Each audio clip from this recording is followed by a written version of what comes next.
All right. Hey everyone. Welcome back to Couch Conversations with Sasha Love. I'm your host, Sasha Love, and today we are talking about non-negotiables. So as you know, we have been in this series of rediscovering you, and one of the things that came to mind when I was brainstorming topics for this was, what are your non-negotiables?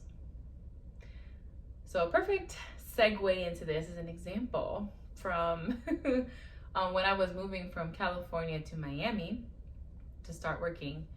And I remember at the time I was still in post-grad studies and I was living in the dorms.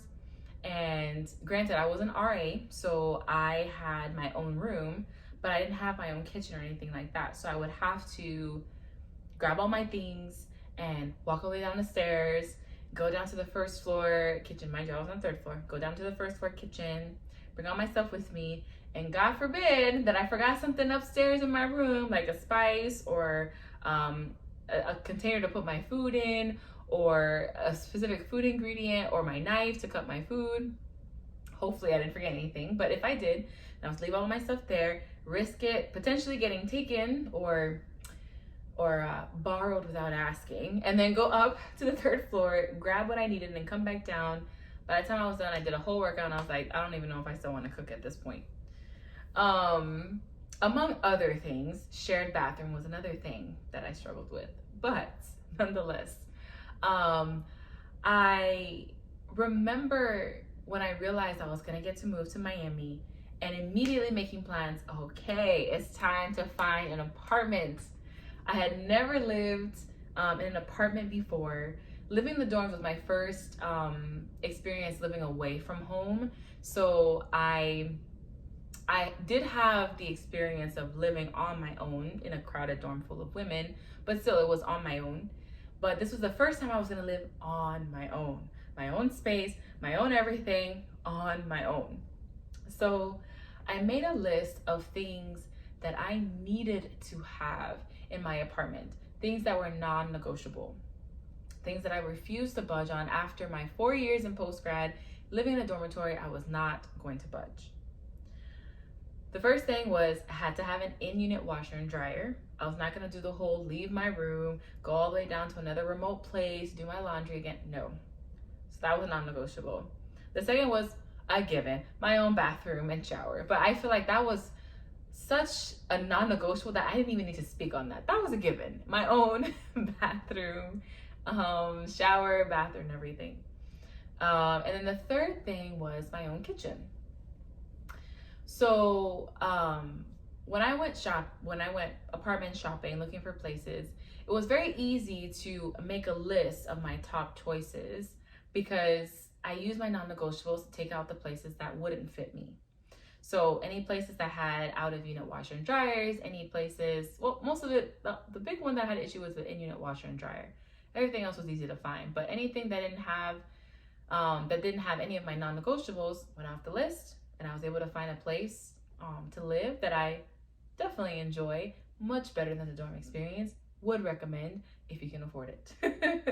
But I ended up being able to find a great place with a lot of the features that I was looking for.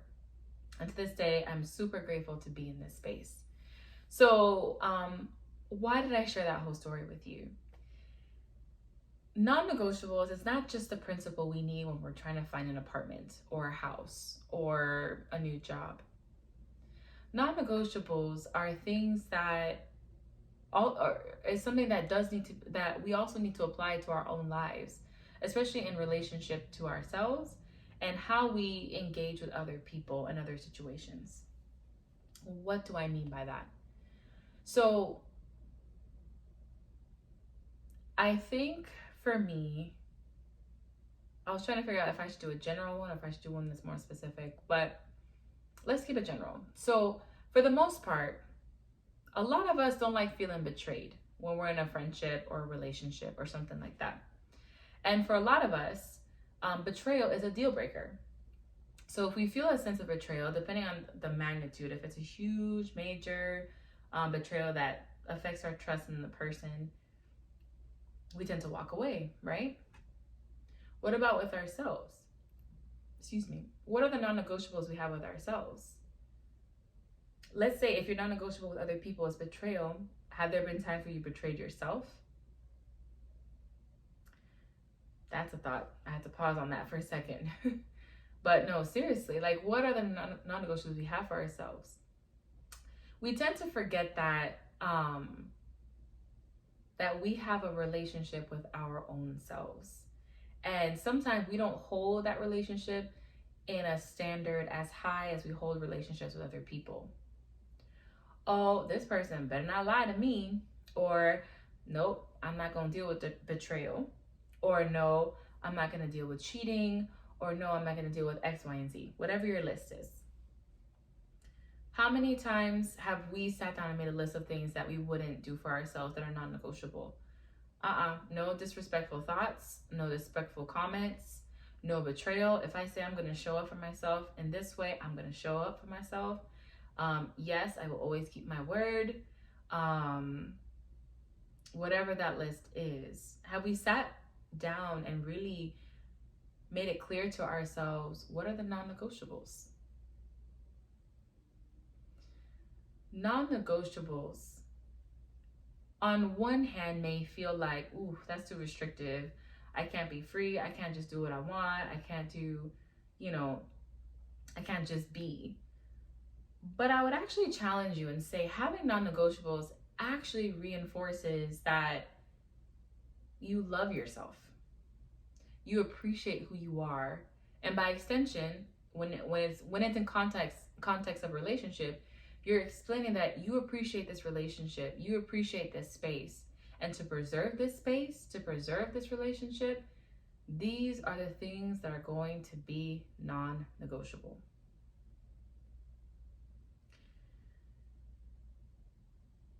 So how do we go about going from a place where we've never even considered the thought of having non-negotiables with ourselves to now having non-negotiables? Where do we even begin? Where do we even start? Well, I'm realizing I'm asking this question. I was like, I didn't really ask myself before I started this video, but I guess I'm going to answer in real time. But the first place to start is with behaviors and activities that cause us harm. So, for example, whenever a particular person asks me for something and in my gut, I feel uncomfortable doing it, but I say yes anyway because that's a nice thing to do. That's what the person would want me to do. And I grew up with this mentality of like, it's always good to do something for someone else. But whenever I say yes, even if I've done the favor for the person or I do the task or I hang out with them, whatever the case may be, I come home and I end up feeling bad. I end up feeling resentment. I end up feeling angry. I end up missing out on time that I could spend with myself to rejuvenate, recharge before the next workday. And I'm just not in a good space. So pulling from that emotion, pulling from that experience, especially experiences that happen over and over and over again, I've learned that could be an opportunity. Let's just say that becomes an opportunity for me to think about what is non-negotiable in this space. For me, one of the things that are non-negotiable as much as possible is for me to stay true to commitments that are important for me. In other words, if engaging or if someone asks me for a favor, if someone asks me to do something that puts me in an uncomfortable space, that will infringe on other commitments that I've made, either with myself or with other people, then I'm running into what I consider non-negotiable. I need to stay true to the commitments that are meaningful for me. And because this request, this favor, this task, this invitation interferes with that, I need to honor that non-negotiable and let that choice go and say no. Another non-negotiable that I'm learning to put into practice as well is being cognizant, being aware of how I address myself. I do not stand. I do not stand to be in places and situations and environments where I feel I'm being disrespected. I feel like I'm being addressed in any type of way. And by extension, I've extended that to myself as well. From a place of love, from a place of appreciation, from a place of gratitude, I have come to a place where it is now non-negotiable for me to catch myself whenever I notice myself beginning a negative narrative about me. I think those are a good 2 examples. So now, when I say non-negotiable, does it mean that I ever slip up? Does it ever mean that I ever break that? Does it ever mean that I miss the mark? Absolutely. And especially in the beginning for me, because, saying no to people and letting go of certain expectations from other people and learning how to speak in a way towards myself that's respectful out of kindness and out of love was definitely not easy. And at the start of this journey, I definitely messed up a lot. I definitely tripped over that a lot.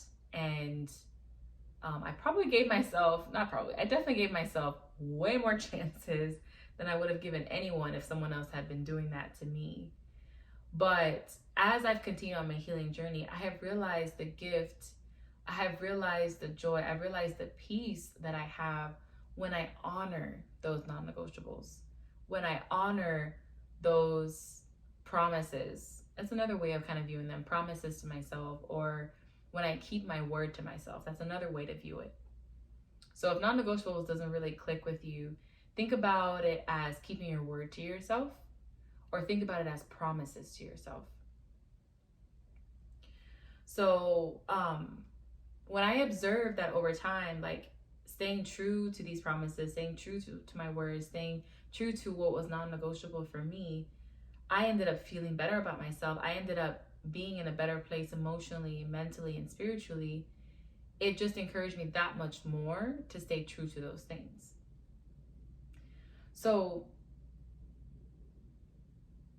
yeah, that's pretty much it. I feel like I explained that pretty well, but let me know in the comments below if you wanted a different expression of that. But there is a gift, and in honoring these things to ourselves, and honoring and keeping our word, keeping our promises, or maintaining our non-negotiables. And because of this gift, I want to challenge you to also consider what your list is, to consider what are the things that for you are non-negotiable. What are promises that are important for you to practice keeping to yourself? Or how can you better keep your word for things that you promise to do for yourself, for your well-being, for your peace, for your joy, for your sense of fulfillment, for following your passions? It's not an easy process. More times than not, we won't get it right, especially in the beginning, but it is worth sticking to. Because from that place, then you can better understand what is non-negotiable for you in relationships. And then by extension, you can see how much more meaningful relationships can be for you as well. So let me know your thoughts, comments below. You can DM me as well, or you can leave me an email or send me an email via my email. All the information is below. If you think someone else would benefit from this, definitely share it with them.